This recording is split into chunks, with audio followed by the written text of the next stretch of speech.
Hi, and welcome to OCD Game Changers Compassionate Connections, a series and support initiative we are going to be bringing to you from now on about OCD and addiction.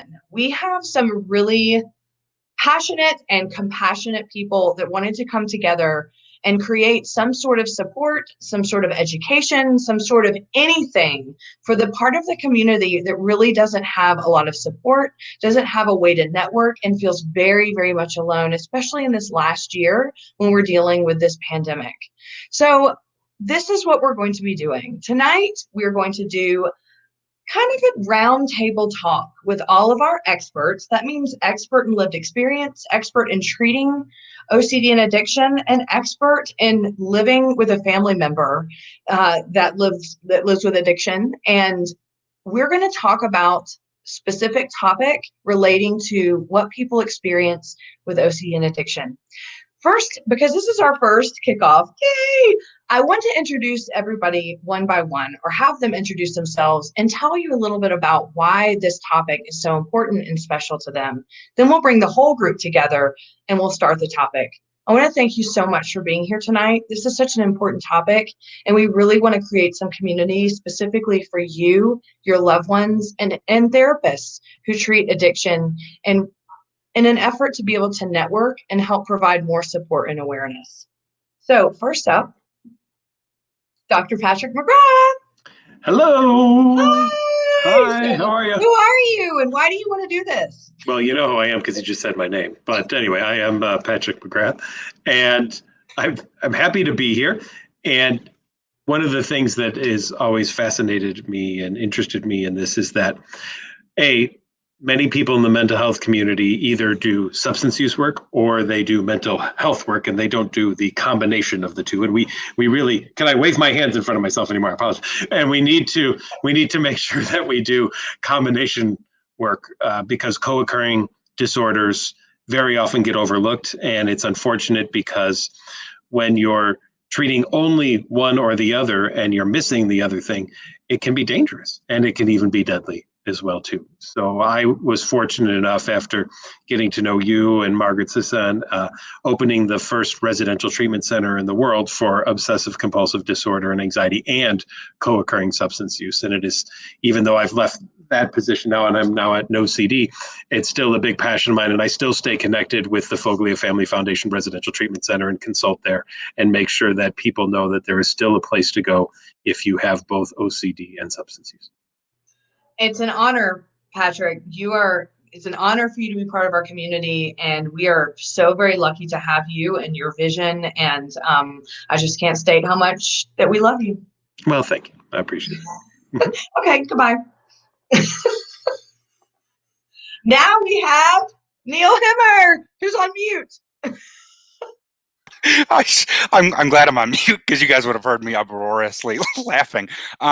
Hey, I'm Neil Hemmer. I'm glad that you brought me on after Patrick. So guys, I am a year sober today. A year ago in 2020, I checked myself into the Foglia Family Residential Treatment Center. How cool it is to have a center like that, because for the longest time I was just treating my OCD and not treating my addiction. And then I was treating my addiction and not my OCD. So I think Patrick highlighted it perfectly, that treating one and not treating the other is dangerous and can be deadly. I mean, if I hadn't gotten the treatment that I did, I don't think I would be here today. But yeah, I'm very passionate about this stuff. I have dealt with addiction for the last 10 years. I'm finally sober. I've had OCD since I was 13, and I'm a practicing clinician in the field. So. And you run groups through OCD Peers. Oh, and I run groups through OCD Peers. Yes.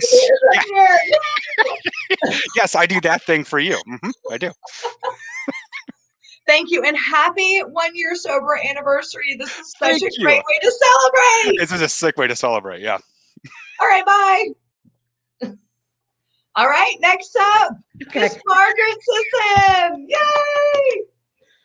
Hi, guys. I'm Margaret Sisson. I'm Executive Director of the Riley Wish Foundation, which was named after my son that struggled with OCD and addiction, and unfortunately we lost him 5 years ago. So I'm passionate. I'm so grateful to be a part of this group, and when you come on here and listen to these people who are so passionate about helping, I'm just, I'm always in awe of that. And I know Riley is somewhere looking at us, smiling and very pleased. So he's right here with us. There he is, right here. So thank you all. I'm excited to be a part of this. Excellent. Well, thank you. Bye. All right. Miss Lori Johnson, I'm not even going to attempt to say all the credentials behind your name. So I didn't even put them on the feed today. It's too much. Room. That's what happens when you start climbing the ladder of being a therapist. So I am Lori Johnson of In Focus Counseling here in the Denver area, local here with Chrissy. And we specialize in the clinical treatment, so a whole team of therapists, 8 of us now, in treating both addiction and OCD with exposure and response prevention side by side. I am here today not only as a clinician, a family member of a lot of addiction throughout, and also just, a passionate part of helping people live their lives and not experience so much shame and guilt around these things that they struggle with. So that's why I'm here. I got introduced to this community through really Margaret, who was on just before me. We had a conversation about 6 years ago on the phone, like, what do we do? How do we help this population? Because people keep getting bounced back and forth through treatment. Then she introduced me to Patrick Mcgrath, and kind of things have taken their change from there. So I'm honored to be here today. Well, thank you. Lori's also a wonderful partner with OCD Game Changers. We're just so excited to have you. Thank you. All right. We'll see you soon. Bye. All right. This is Shawn. Oh, go ahead and say it. This is Shawn Shinnick. Woo! Yay, Thank you for being here, Shawn. Yay! Oh, well, thanks for having me. So I'm Shawn Shinnick. I am an artist, advocate. I've built and created some projects around advocacy and mental health, OCD specific, Draw Your Monster, some other things. And I've always been someone who's talked about my story openly, but haven't really gotten to the nitty gritty about my substance use, especially before I got treatment, and how I escaped my symptoms of OCD specifically, and how I dealt with, how I self-medicated by dealing with what I was going through for a long period of time. And this was such a great opportunity for me to talk with Chrissy and the other wonderful people that are part of this, coming from a lived experience perspective, someone who doesn't have a lot of clinical voice, but a lot of experience with finding value and meaning in my life after a long struggle with alcohol and specifically. So I hope that I can add my story and people can relate to it. So Shawn is an amazing artist, but he spoke at several of our Game Changer events. I'm just so excited that you're here. Thank you. Thank you. All right, bye. Okay, next, Mr. John Tessitore. Yay! It's great to see you. It's great to see everyone on here too. I mean, just like hearing everyone's intro gets me super jazzed up, because everyone on here has just such different experiences, and everyone's so passionate about helping each other. And I think, very quick background. I'm from New York, and I started a foundation called the JCK Foundation in honor of my best friend John, who unfortunately died by suicide in 2011. And we go into schools and we talk a lot about mental health as well. And hi, Bree. I just saw Bree there. Wow, another legend. But anyway, just about the actual topic, addiction. I think is something that's so. I think there's so much judgment around it, and it's such a, I come from it from lived experience point of view, and I was so ashamed of what I was going through for such a long time. And for the first time, I feel like I'm ready to speak about it, and it really kind of healthy way with a lot of amazing people that make me feel empowered and don't make me feel judged for what I'm going through. So I've actually been clean for almost 5 months now from what I'm going through. And, you know, I'm a little shy, but I'm also ready to roar. You know, that's the way I look at it. So I'm just really happy to be here. It's an amazing opportunity. I just want to send my gratitude to everyone out there listening, and, you know, we'll do anything to help. And I know everyone in this room is that's so thank you for being here, and thanks for letting me share. Of course. Thank you for being here. We will hear you roar tonight, I am sure.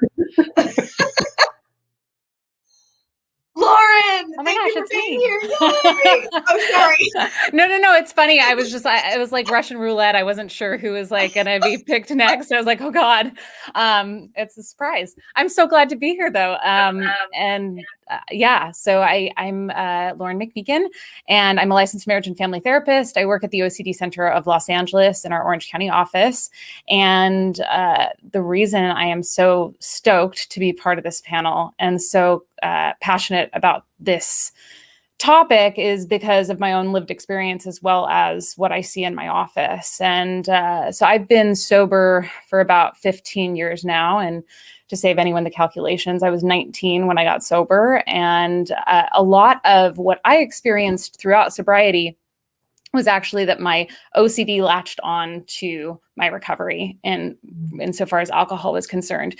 And so I'm passionate about talking about it from the vantage point of most people, I think, who suffer from both at some level are self-medicating. I know that was the case for me. I know a lot of, the people here have talked about that. And then also just, I felt so isolated when I first realized both diagnoses in tandem. I thought, I'm never going to be able to talk to anybody about this. People are going to look at me like, what is your deal? And so to be able to speak about this today with all of you guys is a real, real gift. Well, we're so glad that you're here. This is like our first collaboration. It is. I'm just so glad to bring you on board and can't wait to get to know you better. And also all of the knowledge, so many things you just said are going to be so relevant to the community and they need to hear it. So we are honored to have you here. Thank you. I'm honored to be here. Yay. See you soon. Last but not least, Chance McNeely from Louisiana. You weren't here when I told everybody what you're doing, but you're muted. But we're giving a minute or less description of who you are and why this is important to you. You're muted.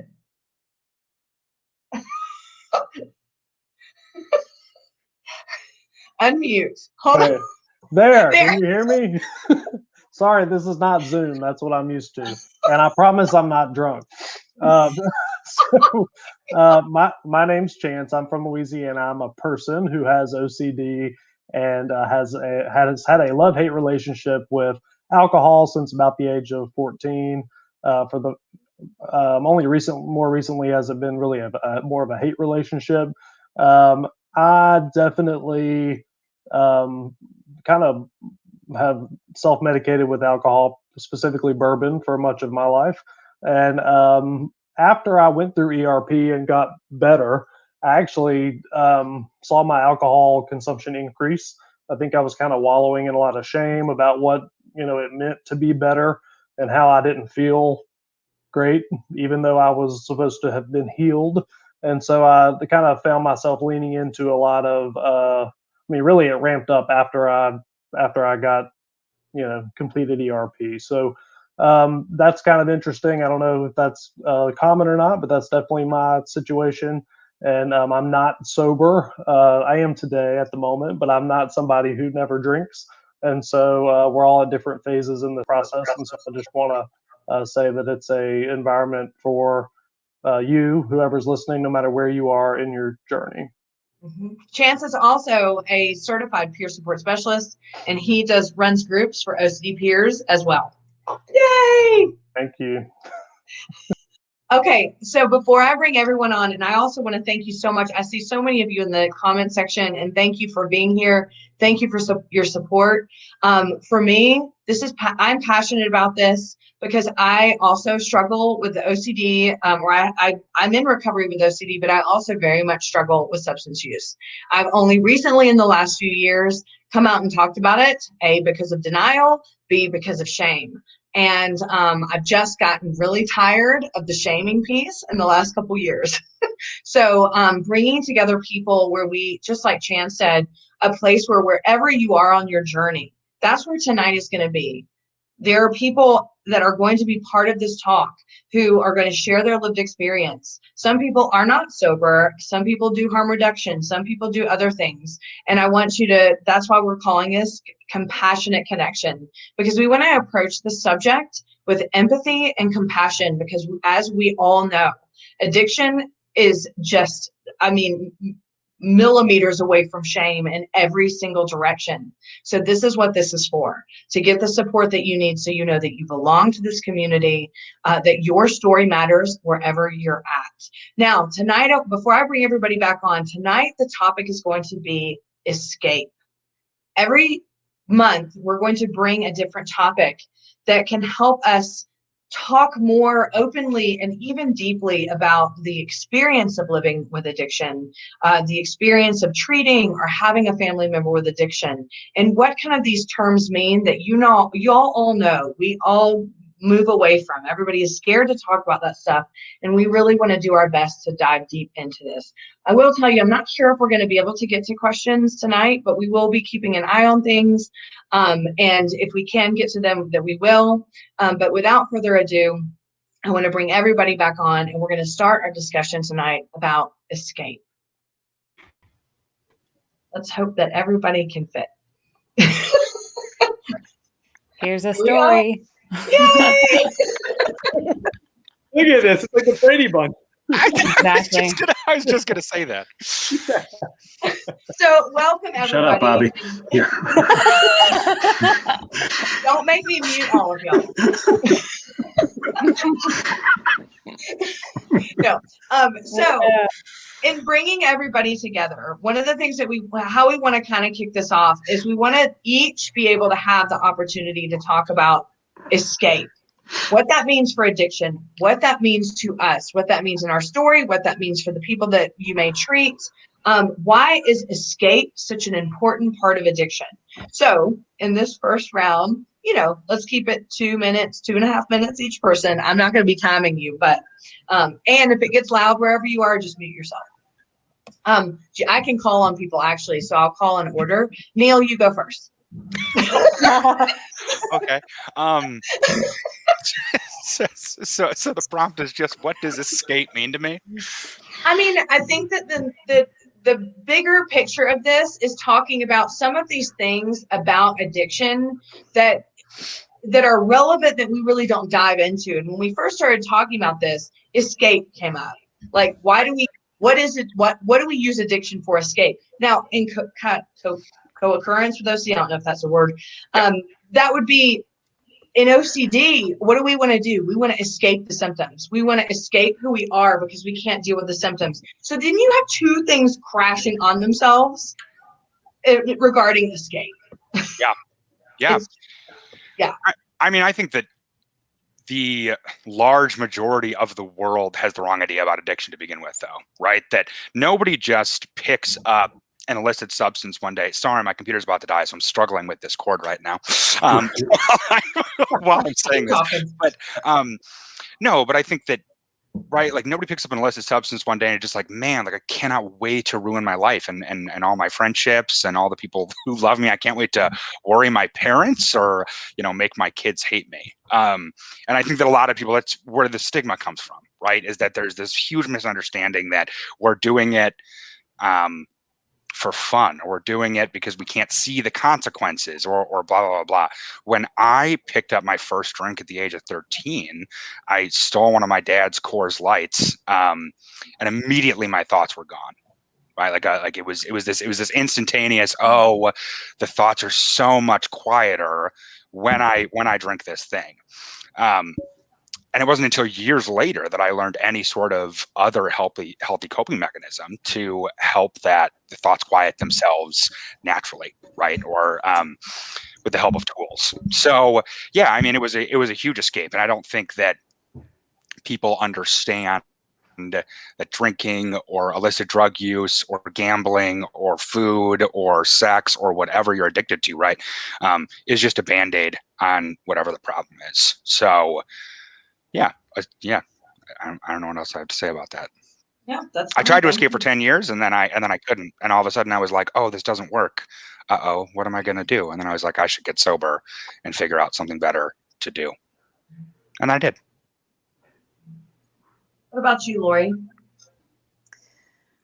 I think it's like a basic human desire to want to escape, right? Like whether you're struggling with OCD or you're wanting to escape your feelings or escape a situation, like, some of us are even conflict avoidant, or there's certain things that we're not comfortable feeling, and drugs and alcohol are a way to do that. And it's hard to face the things that we don't want to see or feel. So I think that it's kind of naturally part of how our system responds to certain things. Just like, if we know a stove is hot, we'll avoid it. If we know there's some hot topics in life or circumstances that we're going to have to face, naturally we're going to try to want to get out of it.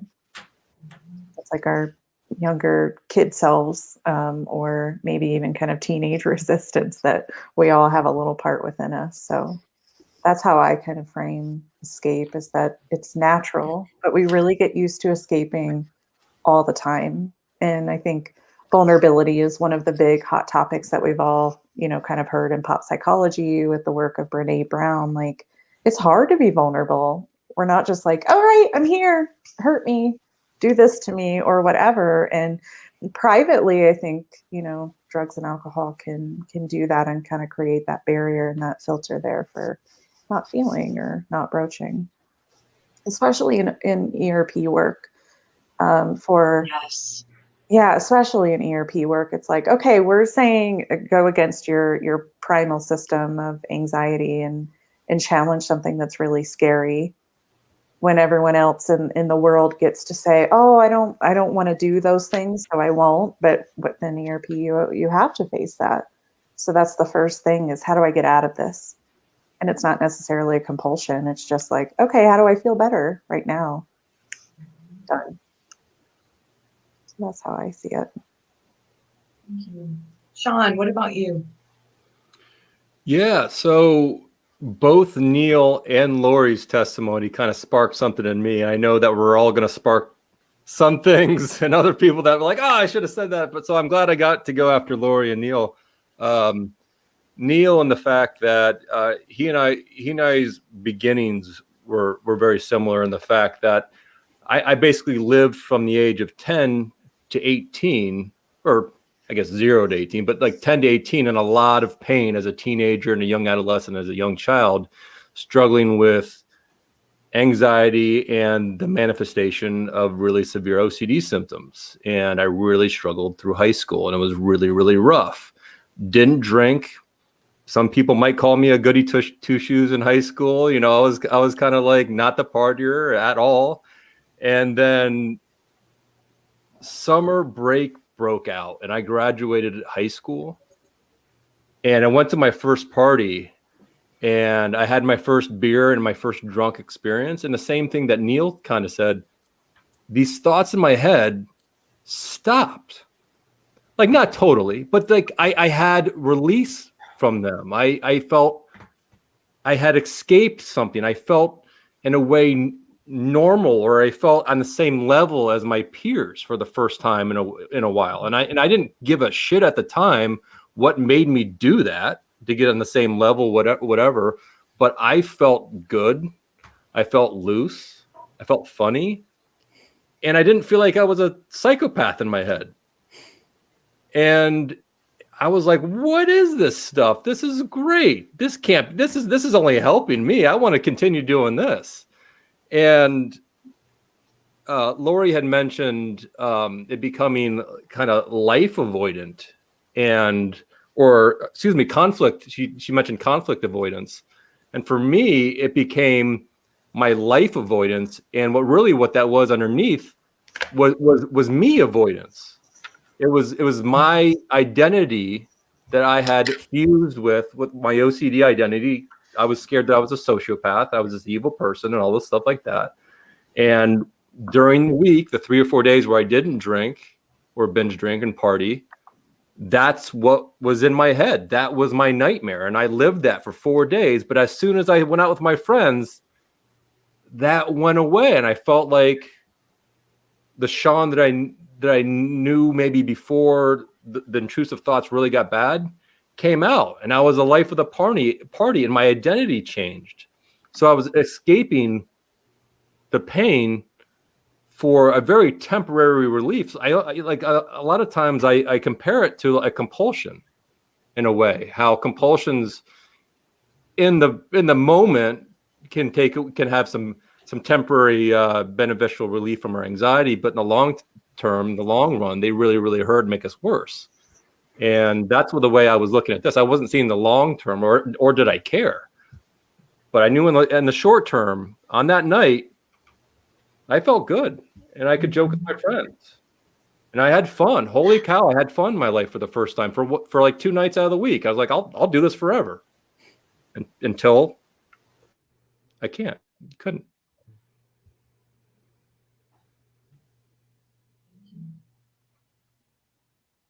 Margaret, what are your thoughts on this? Neil, jump in real quick.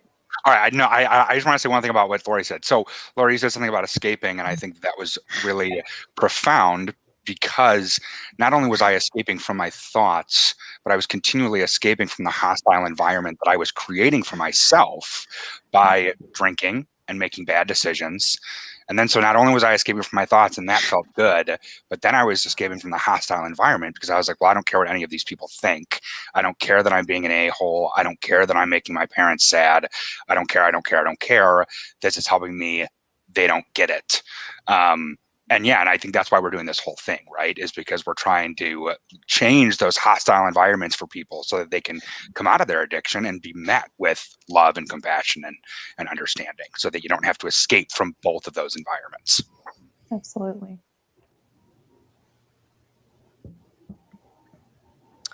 And I'll follow up after it. And I speak for Riley's story. I speak a little on my own story. I'm speaking more if I speak as a parent. Riley's first drink, I found out when he did his AA story that he recorded, which he wasn't supposed to, but he was terrified because of his OCD that he would say something horrendous. So he secretly recorded it. So fortunately, I still have that, and I get to listen to him. But in that story, he said his first drink was at 10, and he said, all of a sudden I realized, okay, this is it. This will keep this makes me feel okay. And as time went on, that stopped his brain from having those horrible thoughts. And then as time went on, our family struggles with alcohol. And as a parent, I talked to my kids about, this is in your genes. This is, you're going to have to really watch. But once Riley, because of the OCD, once Riley had that drink, why wouldn't he? You know what? It stopped. But as things, progressed and it got worse, and then you go to college and everybody's drinking, so it's okay. And you feel like, he always said, I felt like I could fit in because everybody else was drinking. He wasn't drinking so much to be social. He was drinking to black out and not have to deal with the thoughts. So yeah, there's that escape that he tried everything. And Riley's story, and Patrick, we always talk about that. I'm so grateful that I met Patrick, and that he started the Fogley Center, because when Riley was struggling with OCD and addiction, there wasn't a place, and he got kicked out of 2 places because of the addiction, and nobody ever addressed it, and it was just this vicious nightmare for him, and then it was a vicious nightmare for me watching it and trying to figure out how. So things have changed. People can get help. And I watched Riley suffer and struggle, and he was so trying to figure out how to help himself, because then he could help others. So.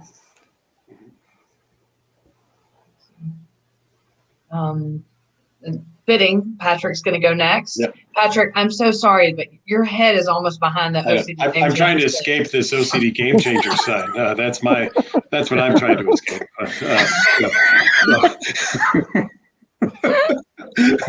I'll just tuck and roll. Sorry. It's a good example. Yeah. When I think about escape, I think about something that I say to patients all the time. It doesn't matter where you go, your brain always goes with you. And therefore, you can't ever run away from it. And as much as you attempt to go anywhere or do anything to get away from it, it's always there with you no matter what. And, from the clinical side, we talk about the use of safety-seeking behaviors. And why do people seek safety? Because they want to escape something that feels dangerous or bad or awful or horrible or shame or guilt or whatever it might be. So the whole goal from a treatment point of view is to help people sit in their discomfort, whatever it might be, and learn how to handle it without having to use an immediately gratifying way to escape from it, but to learn to be okay with the fact that it's okay to be uncomfortable. And one of the lies I think that OCD tells you is that you can live a life without discomfort if you just do everything I tell you to do.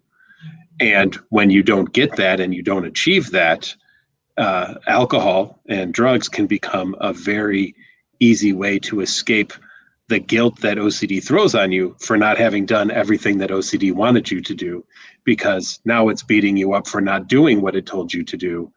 And you're not then living your best life because OCD promises you a best life, but it's an empty promise because no one's ever achieved anything that OCD ever wanted them to achieve. I've never once had a patient in 21 years who said, I finally told my OCD what it wanted to hear and it said, okay, thanks. And then it went away. That's never happened.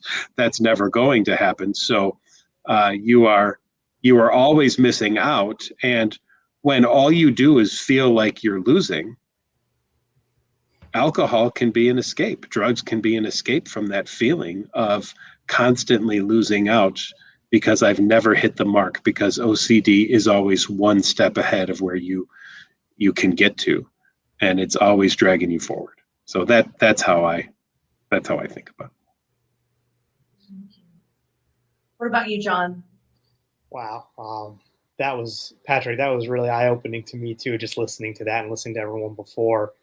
How you explained how OCD will always find a way to beat us up, no matter what. And I didn't realize for the longest time that I was covering up my OCD with my addiction, because I just didn't want to live in that shame anymore. I didn't want to live in that guilt anymore.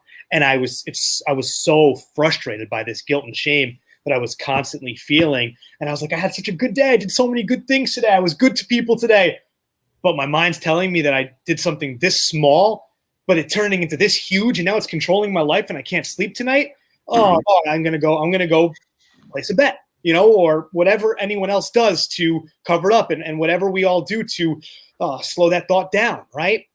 So I just think for me, it's so beautiful hearing everyone kind of relate, because you almost forget how similar we all are and how we all actually are going through this, because that's what addiction does to us and OCD does to us. It isolates us, right? And that's the thing about this community, and hearing every single person share here, it helps us prevent that isolation. It helps me realize, wow, escaping for me was just as common as escaping was for every single one of you here and every single one of you in the comment section.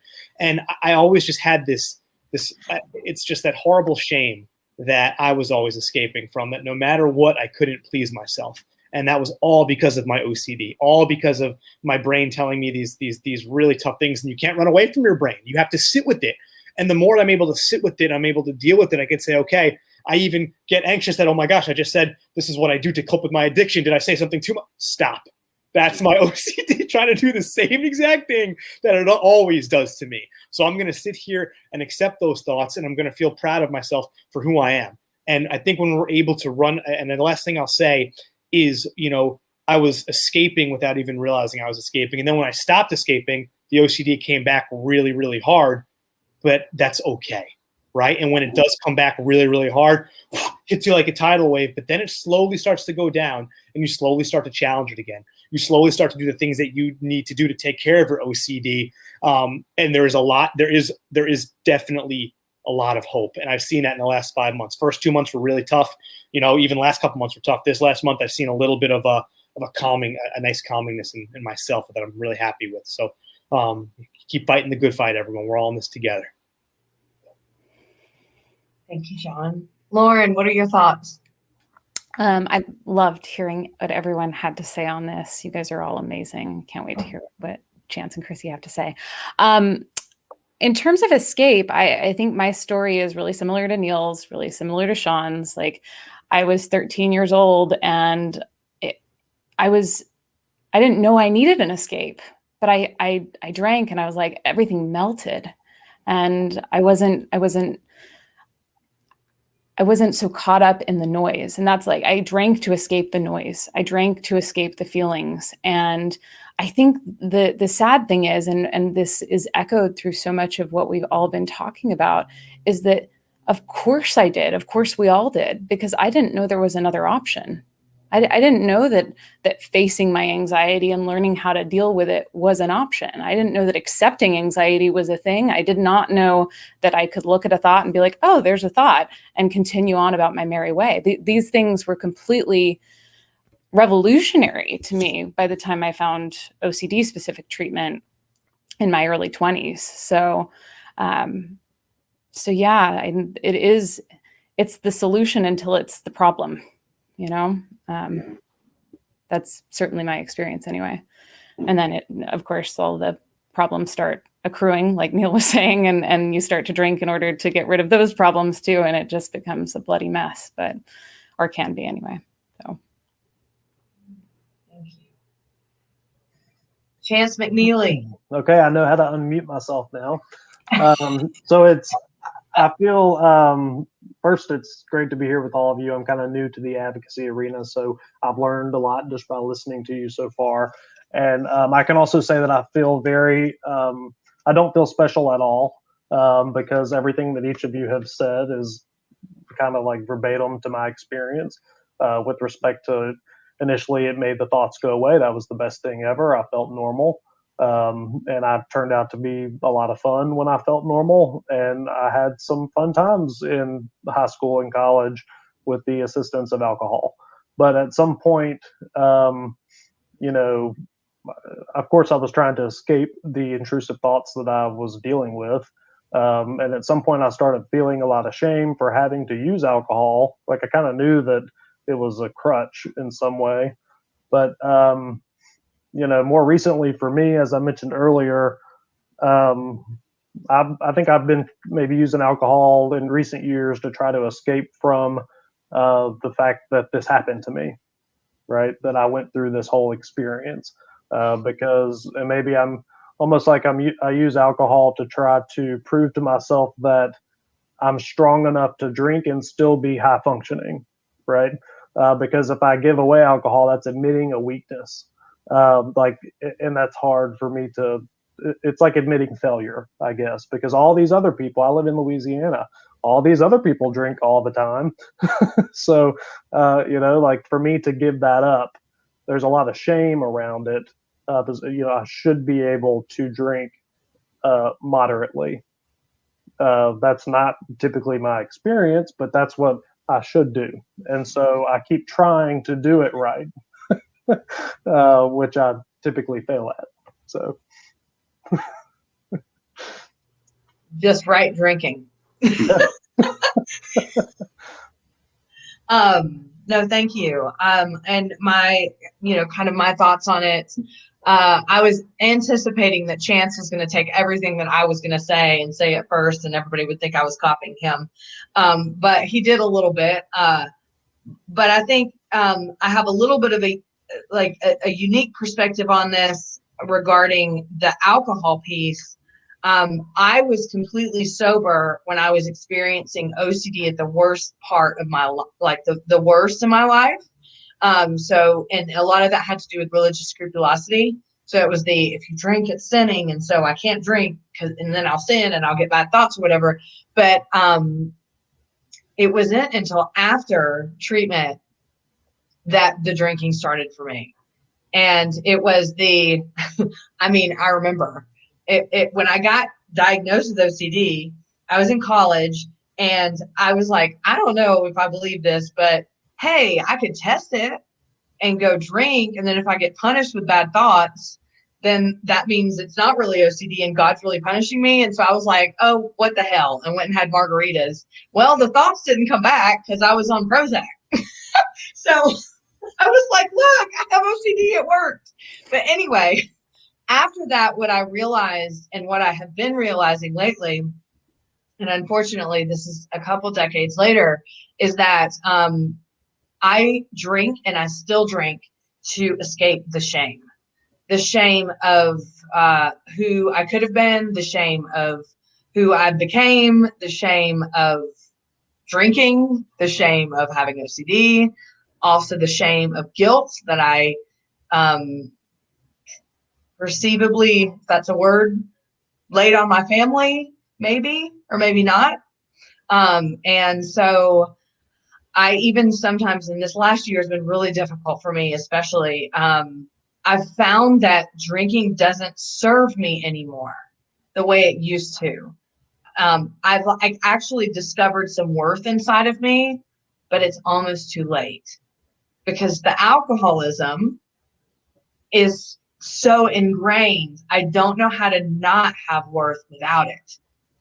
So that's what I've really learned, especially recently, and something that I am really eager to explore and think deeply about and have deep conversations in this series and have ongoing conversations with friends who support me in this journey. So that's mine. Anyway, so thank you all for checking in. And so now I just want to open it up. We don't really have a format. I feel like I'm running an OCD peers group and everybody respect the time and space. Should I read off the rules? Everybody stay sober and clothed.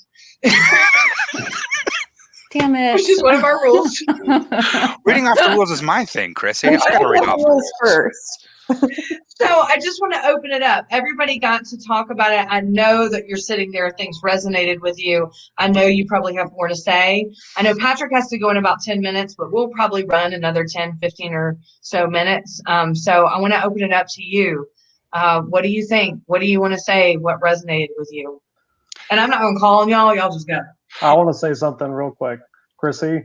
It's never too late to, one of the lies that we tell ourselves is that we're too far gone. And so I just want to just chime in and say that it's never too late to decide to find our self-worth. I know, Brené. But I think she makes an excellent point, though. Because Thank you, Chance. it's true that there's this huge identity piece, though, about the escaping that nobody talks about, right? Mm-hmm. And I think that's an important part that really, I think a majority of people feel like, dang, I don't know who I am, right? Where is my worth outside of either, once again, food, sex, drugs, liquor, whatever is your thing. What is your identity outside of that? And I don't think that even going into treatment at the Foglia Treatment Center that I realized that. I was just like, I know who I am. And then they took liquor away from me and I was like, that was my only personality trait.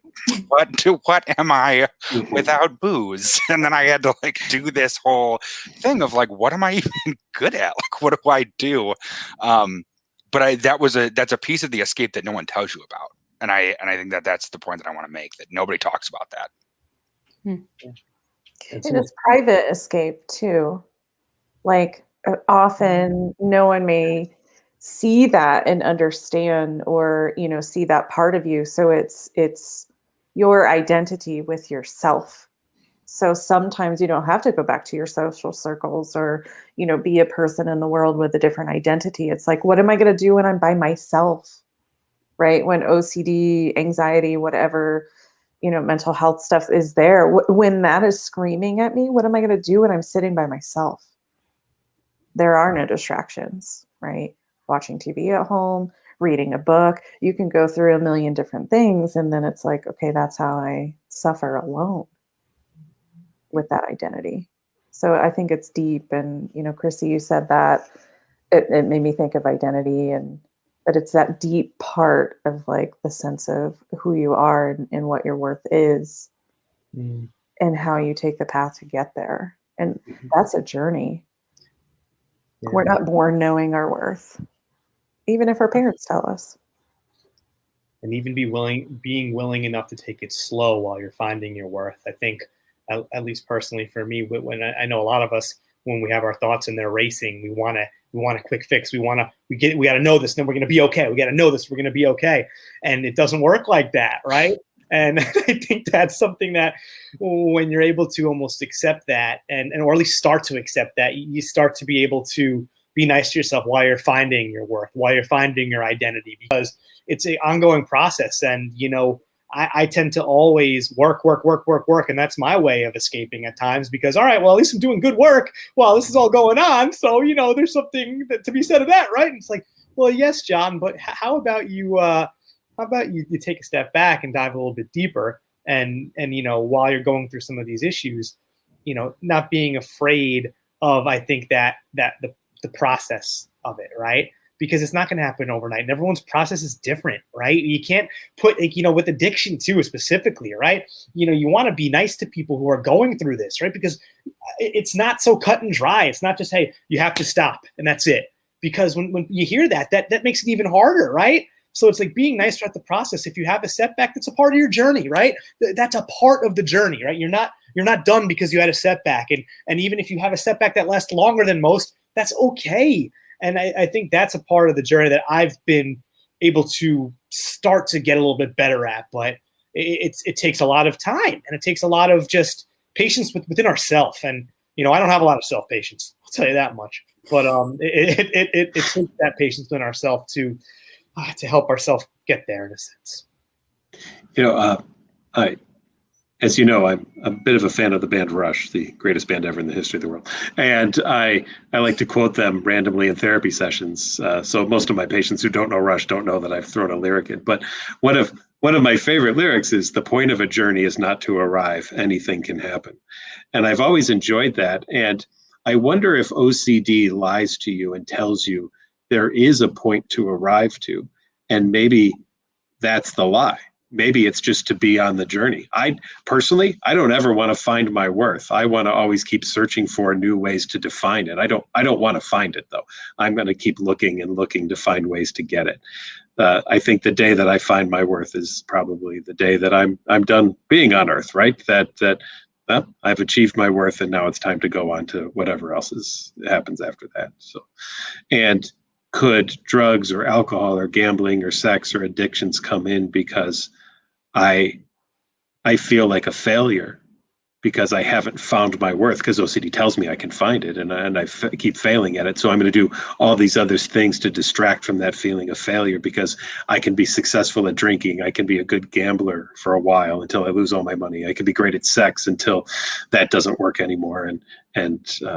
But at least it'll give me an immediately gratifying thing, because I can't achieve what OCD wants me to achieve. I think it promises the finish line. Yeah. It's the suffering finish line. Yeah. And I think that you know what, Patrick, it's interesting that you say this. I'm like, not in an OCD way, but obsessed with the finish line thing. as many of you know that know and love me. But it's that I think the thing is, alcohol, addiction, OCD, it all promises you the finish line when there's really no finish line at all. Yeah. And then the actual, if you even want to go towards even a smidgen of a finish line, you have to go through hell to get there. Yeah. ERP. Yeah, it sucks. Or stopping the escape route. So it's kind of like, how do we abolish the whole finish line premises when we really think that's all we're going towards? Yeah. I'll say one more thing and then I will have to go in a few minutes. So I apologize. I'll get my stuff in now. Yeah. But I've also been lately saying, Lucy holding the football is OCD.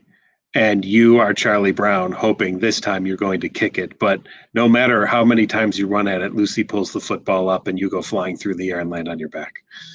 And at some point you have to realize just because the football's there doesn't mean I need to kick it and I can take my journey in a different direction.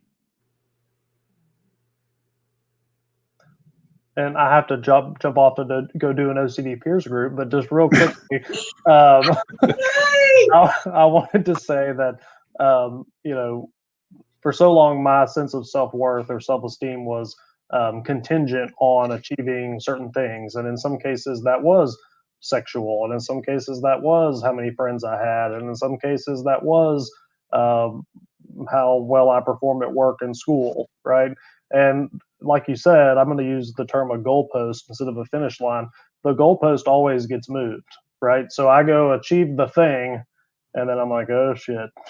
So it's a never-ending cycle when you look at it that way. And so I'm certainly not a pro at this. I try to work on not having or my sense of self-worth not being contingent on anything. It just is like I just belong here on earth because I'm here like everyone else. I don't have to spend a lot of time deciding why I'm worthy. It's just I am. Sometimes I'm great at that. Sometimes I'm not, right? And when I'm not, I typically have somewhere around that term, I end up with a glass of bourbon in my hand. And it's pretty, it's like clockwork. So I just wanted to add that. I've enjoyed being with y'all. I've got to go fulfill my professional duty elsewhere. But I'll talk to y'all later. Thank you, Chance. And Patrick, thank you so much. Sure. Next time, I will not put you under the OCD Game Changers label. Well, I will rotate everybody. Thanks, Chrissy. It's been great talking to everyone tonight. I really, really appreciate it. Any final thoughts, Patrick, or do you just have to sign off? Just to, I love what Stacy just wrote in the comments. Like, the great thing about recovery is you get your feeling back, and the worst thing about it is that you get your feelings back. And OCD creates a no-win situation and hates a no-win situation at the same time. And sometimes it's just accepting that maybe this is a no-win situation.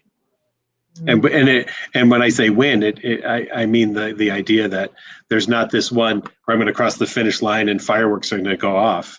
It doesn't have to look like that. Maybe it could just be, well, here's my next day, and what am I going to do today? That's good enough.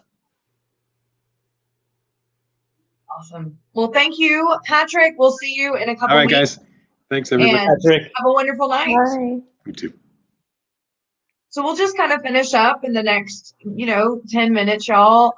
We can continue what is resonating with you, what's coming up for you regarding the topic of escape. It doesn't even have to be that, just in general, what other people have said.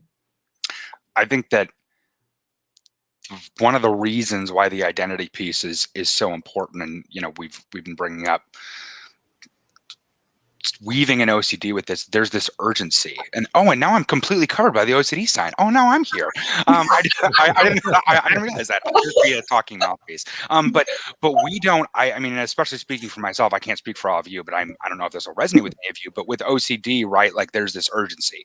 I have to do this thing now. And with the identity piece, what was so scary for me about quitting drinking was I don't want to take the time to figure out who I am. I don't want this slow, arduous process of quitting and putting my life back together. I'm like, making people happy with me again. Like, it's boring, right? It's boring and it's long and it's this huge, arduous process that doesn't normally come into play in my very manic, urgent OCD life, and in my addiction brain. So I think that slowness is what trips a lot of people up, or it's what tripped me up for sure. I think it's just the overwhelming, Neil, in kind of watching the sobriety, I know, I'm sorry. And I can take that off next time. And watching like your journey in sobriety in the last year, and but just in general, like trying to look at my life, and I'm just going to be fair and real here with anybody who's watching. Like, I don't have a goal of sobriety. I have the goal of making sure that I'm drinking in a healthy way that isn't harming me, it isn't harming others, and it's being able to see you in the sober arena, and then also being able to dive deep in my own journey is really, like, I think exactly what you're talking about brings up a lot of the, first of all, the notions that we think the world thinks about us. Straight up. And then, having to identify with that, which are never positive. Right. For me, it's always people are going to find out I struggle with substance use, and that is going to be the reason everybody has been looking for to think that I'm a failure and a loser. Yeah. It's almost that, well, if I were to eliminate that piece of my life in whatever fashion, which really means come to terms with it and have a healthy relationship with alcohol. Yeah. I mean, we could just talk about it like that. Then, the identity piece for sure, but also like, well, then what is going to come up next that's going to make me unworthy? Because addiction is such an easy scapegoat to be the failure. And then you no longer have your addiction or OCD to like blame it on. Yes. Right? Yeah. If you screw up in life, you really screw up. You screw up and you're responsible.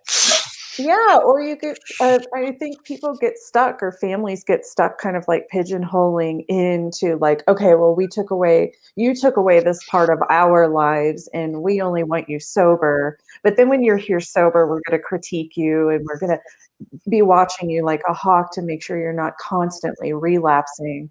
What's that worth it? Yeah. Because then your worth is on the chopping block again. Your worth is on the chopping block. I'm writing that down. I love that.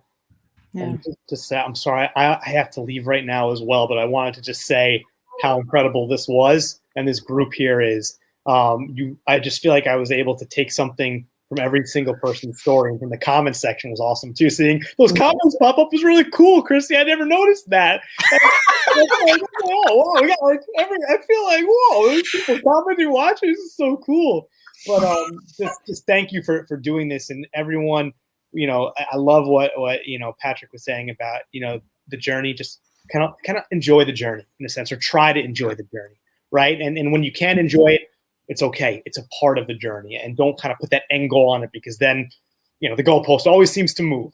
But with that being said, you guys are all amazing, and it's just awesome seeing us all kind of come together and break this down for everyone, right? And everyone out there listening, it's we're here for you, and I'm here for you. So thank you so much, and Christy, thanks for doing this. This is incredible. Thank you. Thank you for being here. I can't wait for the next one already. Yeah. I know. Bye, John. I love you. Bye, John. See you guys later.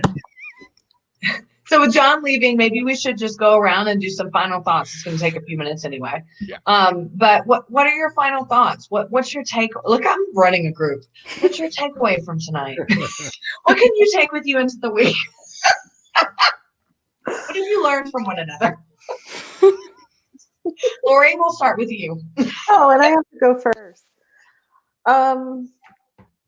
My takeaway, I just think it's really powerful having these conversations. There's so much like guilt and shame and everything within OCD right?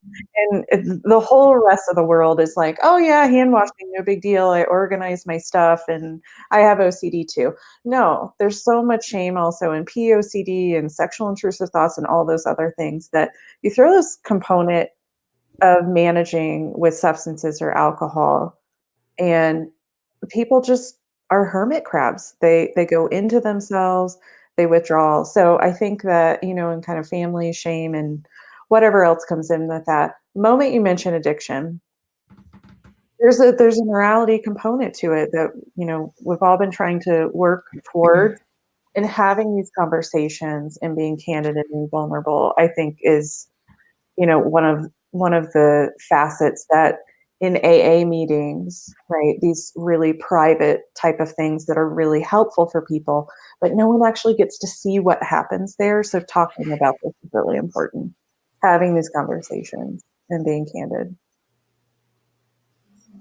What about you, Shawn?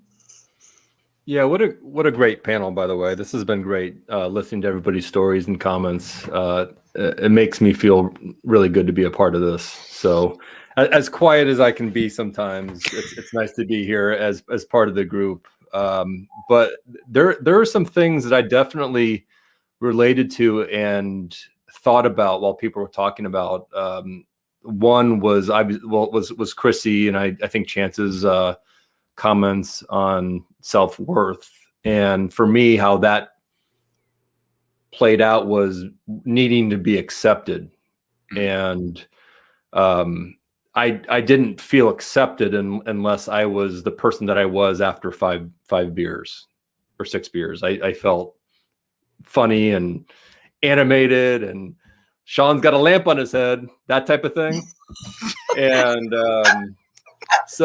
but it's one of those things that, like, you get made fun, but during the time, it's one of those things that, like, I felt like I was bringing something to the table.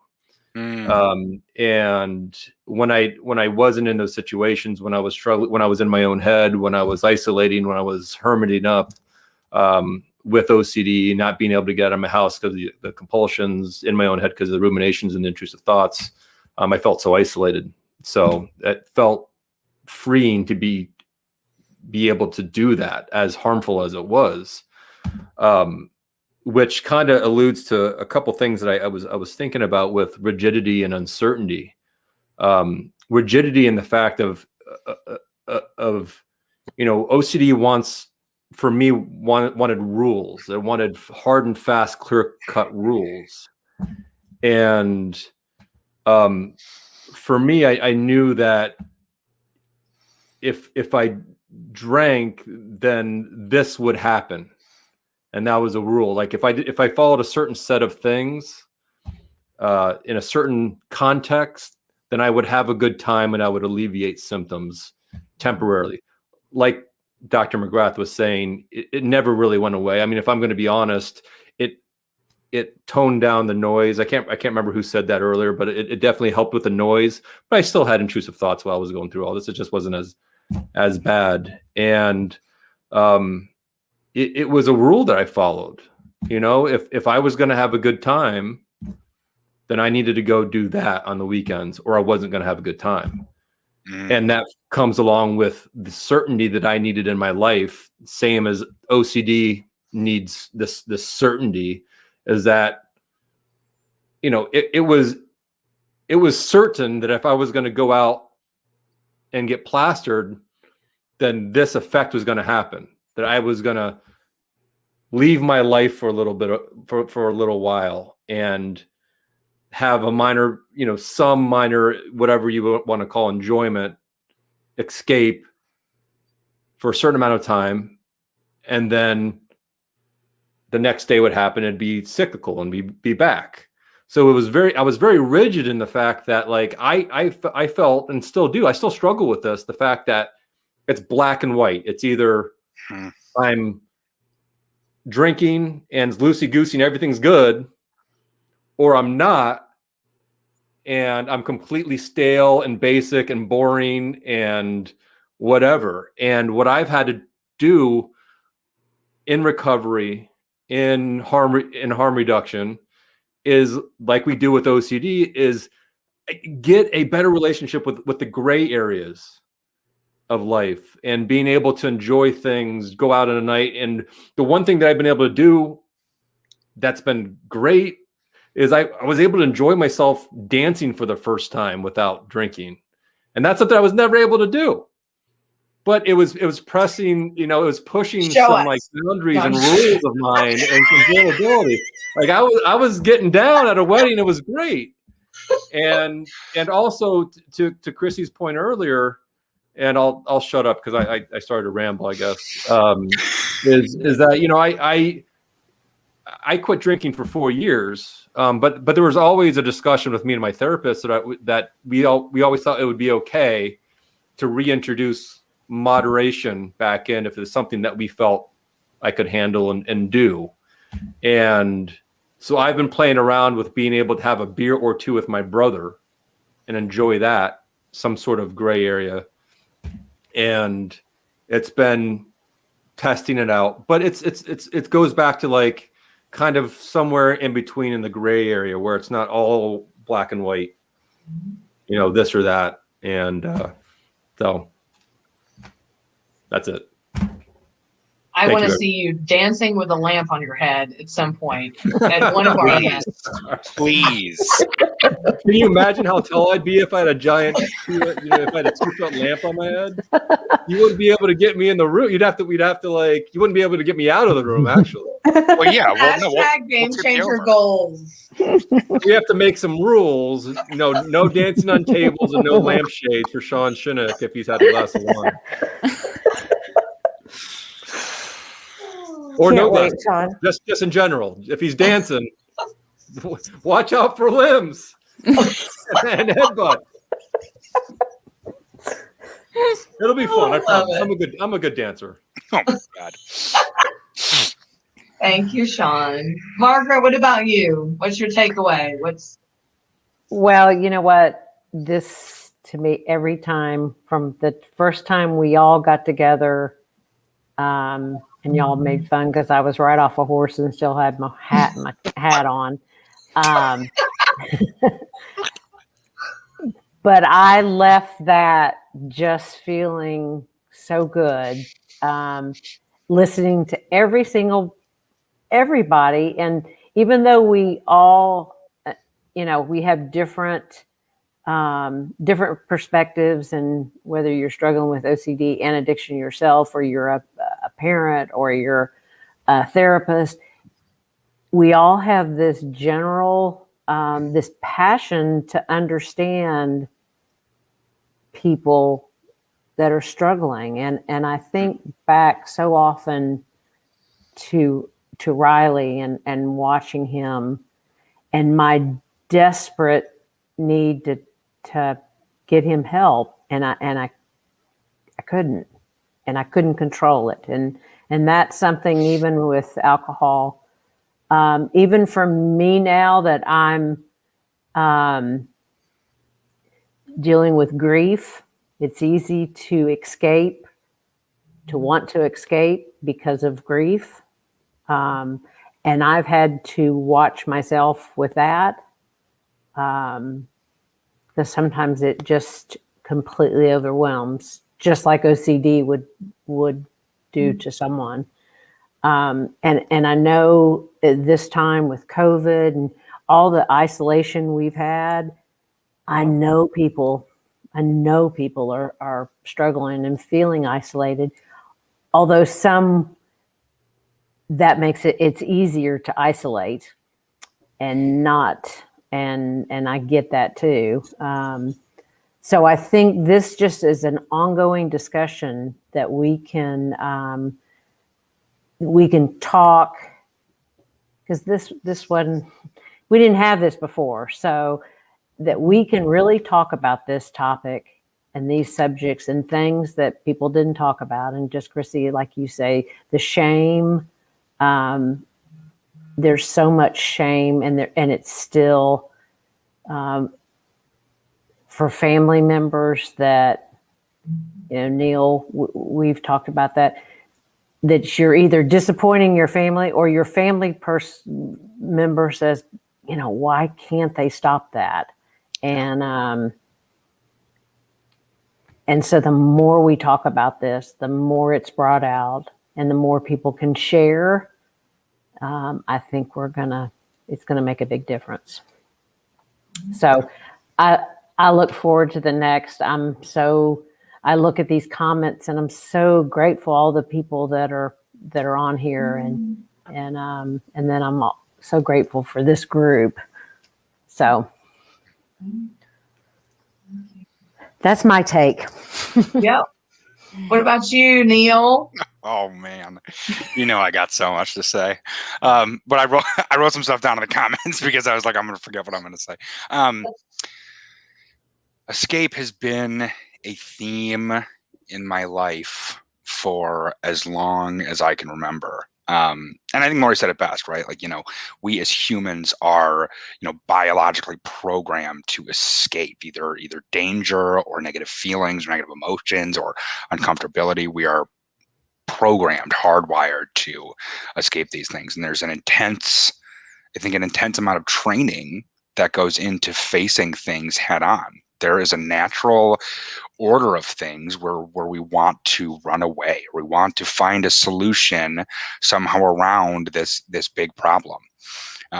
Forever, I tried to escape from my escape. Even when I went to rehab, this is like we said earlier, I went to detox this day last year. I pulled myself off of my bedroom floor that was stained with wine that I'd spilled all over the night before, and dragged myself to detox. And even then, and even when I got through detox and went to treatment and was in there for 30 days, for the first 2 weeks, I was like, I'm here to moderate. I'm not going to quit drinking. I refuse. I fought with my therapist. I fought with the clinical director. I fought with my psychiatrist. I fought with everyone who would listen to me, who wanted to fight with me, that I was not going to quit drinking. And it's funny, right? And then even before I got treatment, I tried to escape from talking about this for years. I refused to talk about it. I was like, I will talk about OCD as much as you want me to, right? I've had OCD since I was 13. I'll be a mental health advocate, but I refuse to talk about my drinking. And Chrissy pointed out to me a bunch of times. Chrissy was like, there's one thing you don't talk about, Neil. And I'm like, no, that's not true. And she's like, what about the drinking? And I was like, oh, dang it. Okay. And so, I wasn't shaming though. No, it wasn't shame. It wasn't shame. It was a loving push to start freeing myself from these shackles of like, I'm trying to escape. And at some point, I think you just have to throw down the gauntlet and be like, there is no escaping this. Like, and I tell people this all the time in my OCD peers group, and I'll tell all of you who are listening, there is no escape. And that sounds gruesome, right? That sounds horrible. But luckily, we have the treatment and we have the community, and you have people around you who love you and are rooting for you and are really, really behind you in this. There are options to get better now. And I implore you to take them, because escaping, like Patrick says, does not work. Your brain is with you everywhere, whether it's your OCD or whether it's your addiction of choice. There's a big dark forest ahead of you, and there's no way around it. You have to walk through it. But as I said earlier, and I'll say a million times in the future, like, everyone always talks about this magical place on the opposite side of like OCD and sobriety, right? Everyone talks about this like, oh, it's like green pastures and like butterflies, and oh my God, like people feed you bonbons like from the palm of their hands. And I was always like, that's a bunch of baloney. Like, life still sucks, right? It's like, it doesn't matter if I'm not mentally ill or not drinking. Life still sucks. This is why I was drinking in the first place. But it's true. Like, I am on the other side of it now, and life is more beautiful than I ever could have fathomed. Bonbons? There are no bonbons. There are no bonbons. Nobody's sent me bonbons from their palm yet. Chrissy, if you would like to volunteer, I'd be happy to. Now I would worry about vomit. But it really is. But yeah, life is more beautiful than we ever could have imagined. I'm alive. I'm healthy, and so I think it's important to highlight that. I'm echoing. I don't know who I'm echoing from. You are echoing. I know. That's so weird. I know I'm not anymore. Okay. Well, so that's my takeaway. And I think that escaping is a theme that we can all examine in all areas of life, whether you have OCD or addiction or not, or both, or it's something that is a really important topic. And this group is like seriously a masterclass. Like we have so many different disciplines and so many different like lived experience and family members and doctors, and like this is crazy. This is awesome. Like this is the masterclass. And so I encourage you all to come back here whenever we have the next one of these. 2 weeks. 2 weeks. In 2 weeks, come back here when we have the next one. Okay, I'm done. Did you mention unicorns on the grassy field, or was it just bonbons? No, I have seen it. No, I have seen a unicorn though, so I wouldn't say that because that's a true thing. Oh wow, good for you. I haven't seen the unicorn yet, man. I gotta be honest. Well, you know what? He is not sober from hallucinogenics yet. That's a good point. Good point. No, but I mean, it's like the same thing with OCD treatment, right? I have to like kind of piggyback off of what you just said, because I do agree that there is something on the other side, but it's not what you expect it to look like. It wasn't for me anyway. I was like, oh my gosh, I'm going to get the golden ticket and I'm going to go to Willy Wonka and it's going to be great. And that hasn't been my experience. I think that more often than not, it's more of a journey, but it's okay that it's not perfect, right? Like, I think I was so in that sort of the Charlie Brown and Lucy with the football, which I love that metaphor. I use it all the time. That was my life. And it not just in the context of OCD, but in the context of drinking and all of the contexts. And so stopping chasing the green field has in fact been the green field in some respects. I was like, oh, wait, I don't have to keep trying. Like Shawn, you were talking about rules and structure, and I was dying for those things. That's, I think, what my OCD is all about. I'm trying to find the rules so that I can stay within the rules and that I can be okay. And then I needed the alcohol to escape from those rules, which were predicated on me escaping uncertainty in the first place, because that's really uncomfortable and nebulous and icky. And so I think in effect, my journey on this in this realm of escape has been in I think, Neil, you just said it too, is like, stop escaping. Like, you don't have to escape. It's okay. It's awful and it's okay, right? Like, it's uncomfortable and weird and some words or some feelings just don't have words to go with them. It's like, like a stomach flip. there's like so I felt like an elevator fell, and I'm like, yeah, it's whoosh, right? And it's okay, and I don't have to run anymore, and that's the gift. I don't have to escape anymore, right? Like, and I think that that's the hope anyway. Not that to be clear, I still do compulsions from time to time. Don't tell anyone. Samesies, man.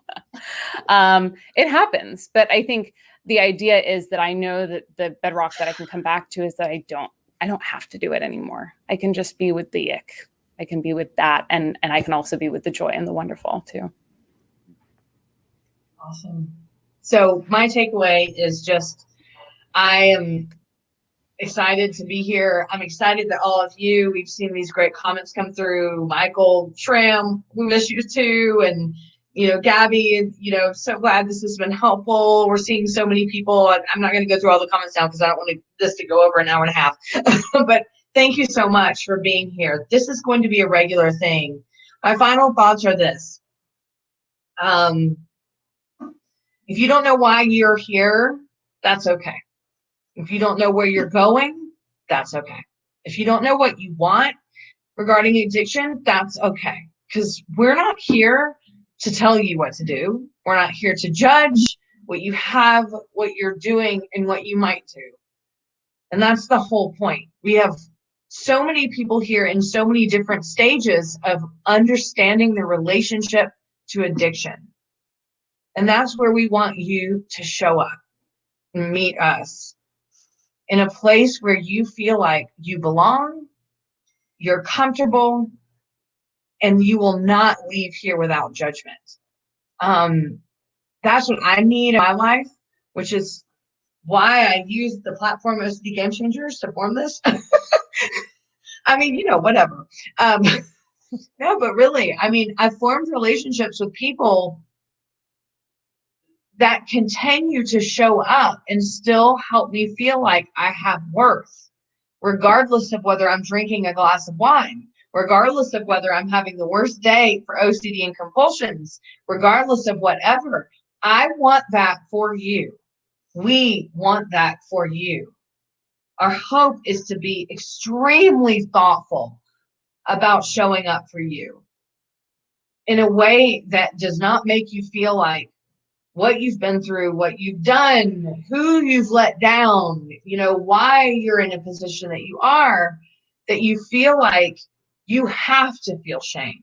Because I guarantee you, with the 9 people that were here tonight, everybody has been where you are at some point. And we are going to continue to show up for you every 2 weeks. No, not every 2 weeks, because some months are off, because then there's like 5 weeks. So twice a month, 2 times a month. And we are going to provide roundtable discussions where you can take what helps you. We're also going to, I don't think we've figured out the details yet of how we're going to provide a support that's anonymous if you want to come and share. But I want you to stick with us, and we're going to stick with you, because we feel like this is so important. It's been an area of OCD that has been completely neglected. And we want to provide this for you and grow with you and walk alongside you wherever you are. So I want to thank you for showing up tonight, because you know what? When I showed up to my first SMART meeting and I cried the whole time, I didn't even turn my camera on because I was so ashamed. The point was, I showed up. I didn't know what I wanted. I didn't know what anybody could give me. I just showed up. And you know what? You showed up. And that's all that matters. Take what you can, and know that we're with you.